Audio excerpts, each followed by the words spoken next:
English कैसे सीखें YouTube channel में आपका स्वागत है। इस क्लास में हम इस स्टोरी के एक एक वर्ड का उच्चारण लिखकर इसे ट्रांसलेट करेंगे और इसकी वर्ड मीनिंग आपको लिख कर बताएंगे, जिससे आपको इंग्लिश पढ़ने के साथ साथ उसकी मीनिंग भी निकालना आसानी से आने लगे। अगर आप हमारी वीडियोस लगातार देखते हैं तो आपको इंग्लिश ट्रांसलेशन, आपकी वोकेबलरी, आपकी वर्ड मीनिंग, आपको हर तरह से इंग्लिश आने लगेगी। इसी के साथ आप कर दीजिए इस वीडियो को लाइक और मैं करता हूँ शुरू। The elephant and the beetle. The elephant and the beetle। हाथी और गुबरैला। एलिफेंट का मतलब होता है हाथी, एंड और बीटल गुबरैला। ये एक तरह का कीड़ा होता है जो गोबरों में या फिर डंग में पाया जाता है। वन डे एक दिन, अ डंग बीटल, आ डंग बीटल, एक गुबरैला। देखिए यहाँ पर डंग, डंग का मतलब होता है गोबर, बीटल गोबर में रहने वाला कीड़ा। वॉज बजिंग, भिन भिना रहा था। across the rooms, across the rooms, कमरों के चारों तरफ। of a roadside wine shop, of a roadside wine shop, सड़क के किनारे एक शराब की दुकान के। सड़क के किनारे एक शराब की दुकान के कमरों के चारों ओर एक गुबरैला मंडरा रहा था या फिर भिनभिना रहा था। बज का मतलब होता है भिनभिनाना, भिनभिनाना। वॉज बजिंग है तो भिनभिना रहा था। एक्रॉस चारों ओर, द रूम्स कमरों, ऑफ के रोड साइड सड़क के किनारे, सड़क के किनारे। वाइन शॉप शराब की दुकान, शराब की दुकान। व्हेन ही स्पॉटेड,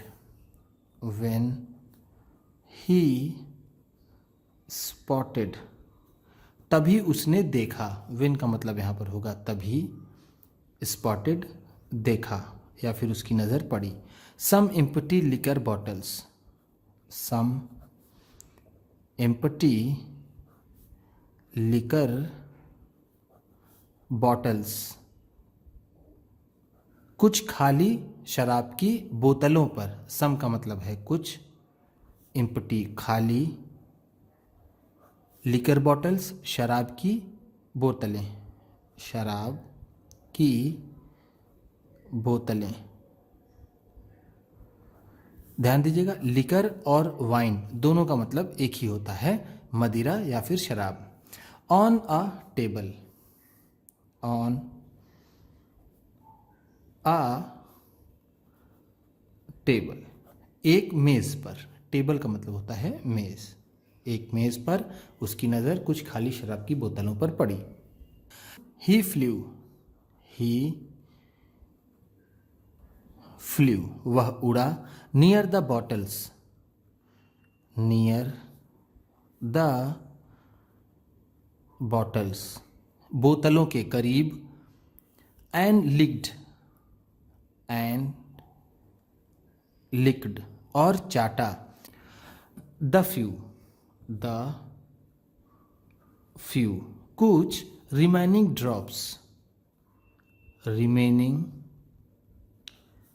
ड्रॉप्स बची हुई बूंदें। एंड और गॉट ड्रंक और नशे में हो गया। वह कुछ खाली बोतलों के पास उड़ा, उनमें बची शराब की कुछ बूंदों को चाटा और नशे में हो गया। रिमेनिंग का मतलब है बची हुई, ड्रॉप्स बूंदें, लिक्ड चाटा, लिक का मतलब होता है चाटना और लिक्ड है तो चाटा। नियर पास, फ्ल्यू उड़ा। फ्ल्यू फ्लाई का सेकेंड फॉर्म होता है, फ्लाई का मतलब होता है उड़ना, फ्ल्यू है तो उड़ा। फ्यू कुछ। गॉट ड्रंक नशे में हो गया। देन फिर। बजिंग मैरिली, बजिंग मैरिली खुशी से भिनभिनाते हुए। बजिंग का मतलब भिनभिनाते हुए, मैरिली खुशी से, खुशी से। ही रिटर्न्ड, ही रिटर्न्ड वह वापस आया। To the heap of dung, to his heap of dung अपने गोबर के ढेर के पास। हीप का मतलब होता है ढेर, ऑफ का या फिर की, डंग गोबर, हिज अपने। रिटर्न वापस आया, वापस आया, ही वह। जस्ट देन, जस्ट देन बिल्कुल तभी। एन एलिफेंट, एन एलिफेंट एक हाथी। Was passing by, was passing by गुजर रहा था। The Dang heap, the Dang heap गोबर के ढेर से। पासिंग बाई का मतलब है गुजर रहा, गुजर रहा। वॉज था, डंग हीप गोबर का ढेर। ही स्निफ्ड, ही स्निफ्ड उसने सूंघा। स्निफ का मतलब होता है सूंघना, स्निफ्ड है तो सूंघा। द डंग, द डंग गोबर को। And feeling disgusted, and feeling disgusted और घृणा महसूस करते हुए। फील का मतलब होता है महसूस करना, महसूस करना। डिसगस्टेड है तो घृणा। By the foul smell, by the foul smell उसकी बदबू से। फाउल स्मेल का मतलब है बदबू, बाई से उसकी बदबू से उसने उससे घृणा महसूस की। And he moved away, and और ही मूव्ड अवे और वो चला गया। मूव्ड अवे का मतलब है चला गया, चला गया। The beetle saw, the beetle saw गुबरैले ने देखा। सॉ का मतलब है देखा। सॉ सी का सेकेंड फॉर्म होता है, सी का मतलब होता है देखना, सॉ है तो देखा। हिम उसे यानी उस हाथी को। And being under the effect of liquor, and और बीइंग होते हुए, अंडर द इफेक्ट प्रभाव के अंदर, ऑफ लिकर शराब के, और शराब के नियंत्रण में होते हुए। अंडर का मतलब है यहाँ पर नियंत्रण, बीइंग होके या फिर हो करके, इफेक्ट प्रभाव, ऑफ लिकर शराब के प्रभाव में होकर। इमेजिन दैट, इमेजिन्ड दैट उसने कल्पना की कि। The elephant was frightened, the elephant was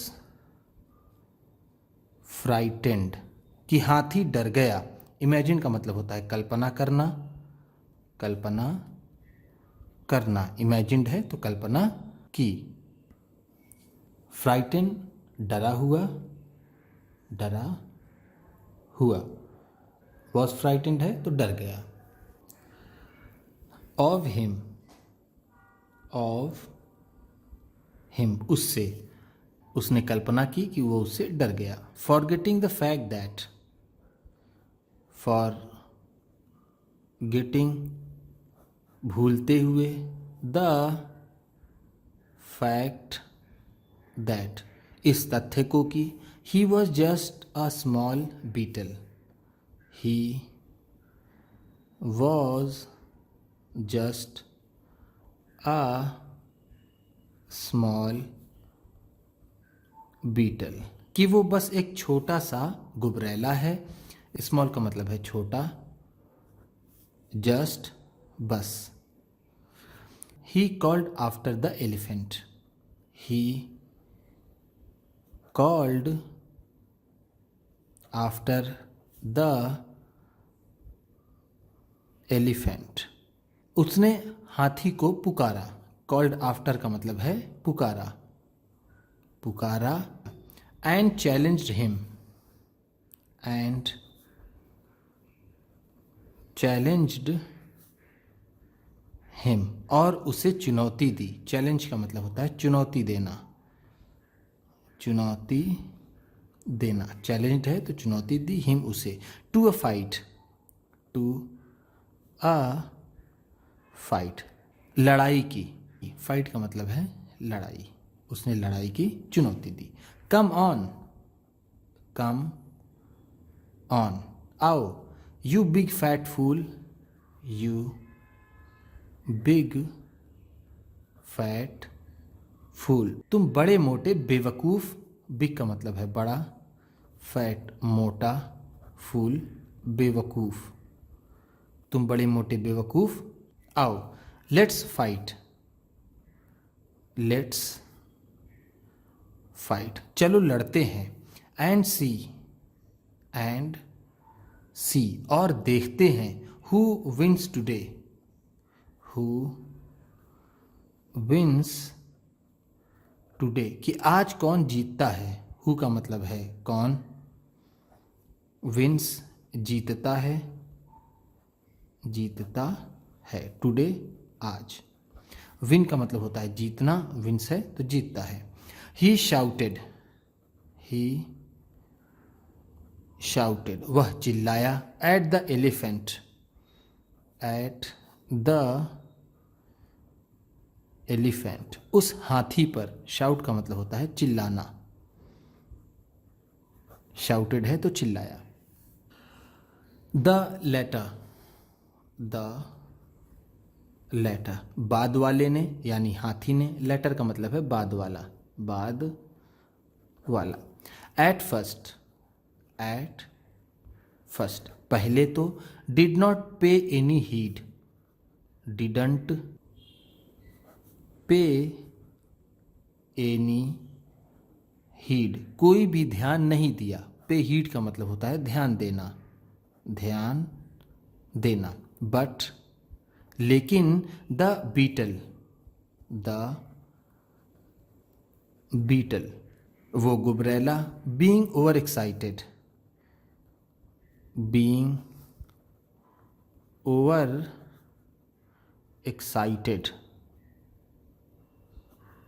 बहुत उत्साहित होकर। ओवर एक्साइटेड का मतलब है बहुत ज़्यादा उत्साहित, बीइंग होकर। कंटिन्यूड, कंटिन्यूड जारी रखा। टू जियर एट हिम, टू जियर एट हिम उसका मजाक उड़ाता रहा। जियर का मतलब होता है मजाक उड़ाना, मजाक उड़ाना, ज़ोर ज़ोर से मजाक उड़ाना या फिर चिल्ला के कुछ कहना जियर कहलाता है। एट लास्ट, एट लास्ट अंत में। एट लास्ट का मतलब है अंत में। The elephant lost, the elephant lost हाथी ने खो दिया। हिज पेशेंस, हिज पेशेंस अपना धैर्य। पेशेंस का मतलब है धैर्य, अपना धैर्य आखिर में उस हाथी ने खो दिया। And through some dung, and through some dung और कुछ गोबर फेंक दिए। एंड वाटर, एंड वाटर, और पानी, कुछ गोबर और पानी फेंक दिए on the beetle, on the beetle, उस गुबरैले पर, killing him instantly, killing him instantly, और तुरंत ही उसे मार दिया। किलिंग का मतलब है मार दिया, मार दिया, हिम उसे, इंस्टेंटली तुरंत ही, तुरंत ही, थ्रू फेंका, थ्रो का सेकेंड फॉर्म होता है, थ्रो का मतलब होता है फेंकना, थ्रू है तो फेंका। हाथी ने कुछ गोबर और पानी उस गुबरैले पर फेंका, उसे तुरंत मारने के लिए। उम्मीद करता हूँ इस क्लास में बताई गई वर्ड मीनिंग्स और सेंटेंसेस आपको अच्छे लगे होंगे। सबसे अच्छा वर्ड कौन सा लगा इसे कमेंट बॉक्स में ज़रूर बताइएगा।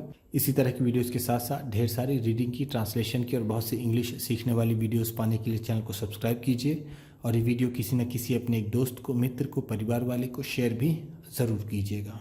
तो चलिए मिलते हैं फिर अगले वीडियो में।